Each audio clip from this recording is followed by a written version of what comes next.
Eh bien, le gros sujet, ça a été l'avènement de DDA, hein, pour nous tous sur le marché. Ça a quand même bouleversé pas mal de choses, surtout pour le réseau MMA Expertise Patrimoine, puisqu'on a eu quand même une position très rigoureuse pour être DDA compatible, avec un alignement complet de la rémunération euro et UC.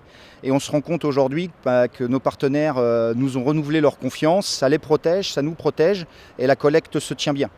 On a aussi un marché de la retraite qui est en bonne tenue malgré toutes les incertitudes liées à la loi Pacte, dont les derniers décrets sont tombés pas plus tard qu'il y a quelques semaines, là au mois d'août.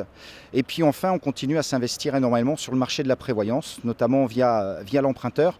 Donc voilà, plutôt une satisfaction, c'est en ligne avec notre plan stratégique et budgétaire, donc on est plutôt satisfait de l'exercice 2019.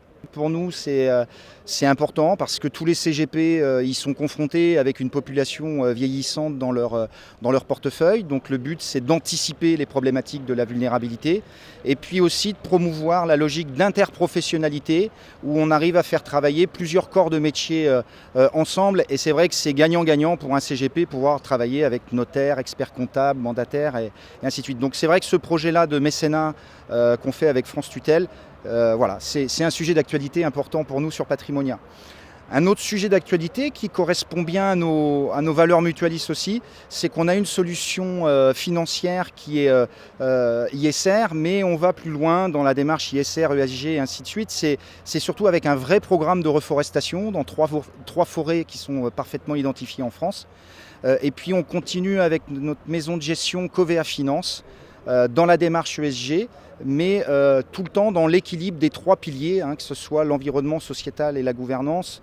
C'est pour nous, les trois piliers doivent être équilibrés dans cette approche-là, avec un fonds qui est atypique, qui s'appelle Covea Flexible ISR, et il y a peu de fonds vraiment flexibles dans cette gamme, dans cette thématique.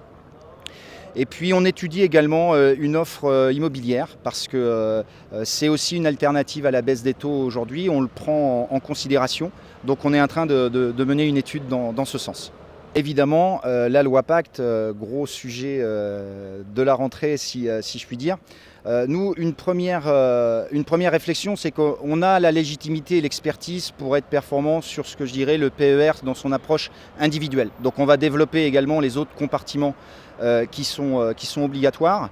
On n'est pas dans une course effrénée à lancer la première offre. Pour deux raisons importantes. La première, c'est qu'il y a le devoir de conseil et le client qui doit être au centre de tout.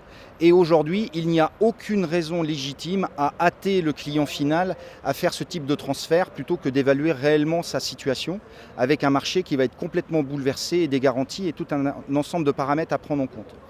Après aussi par transparence, certes c'est une solution qui est simple pour le client final en termes d'affichage, mais force est de constater pour les compagnies que la complexité à l'intérieur demeure, puisque tous les compartiments sont gardés en quelque sorte, la fiscalité également.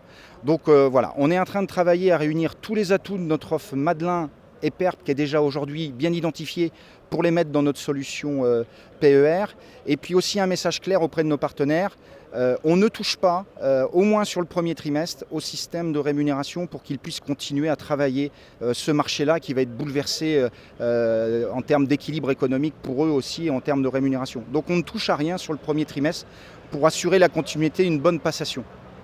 Mais je pense que le vrai sujet d'actualité, au-delà de la loi Pacte, et on le voit fleurir, c'est l'impact des taux négatifs qui sont encore largement sous-estimés aujourd'hui. On voit différentes communications et j'aimerais que toutes les compagnies ne soient pas mises dans le même panier, si je puis dire.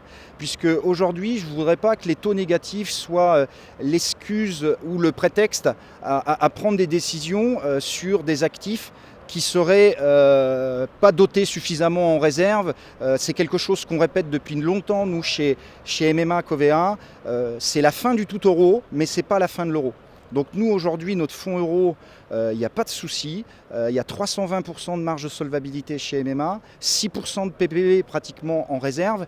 Donc on est capable de faire face. Donc bien évidemment, la diversification en UC, c'est un sujet chez nous et on y travaille et on accompagne du mieux possible nos partenaires dans cette démarche-là. Mais de crier au loup sur les fonds euros comme on le voit ici, en tout cas, nous, on ne se sent pas directement concernés. Donc En conclusion, je tiens à remercier l'ensemble des partenaires qui nous font confiance et puis leur dire simplement qu'on maintient notre dispositif d'accompagnement à leur côté avec une équipe d'inspection qui assure une grande proximité puisqu'on a 23 inspecteurs qui leur sont dédiés sur le terrain et également une équipe de chargés de relations partenaires aussi qui sont là pour fluidifier le process et le lien avec la compagnie également. Donc merci à tous et très bonne fin de Patrimonia.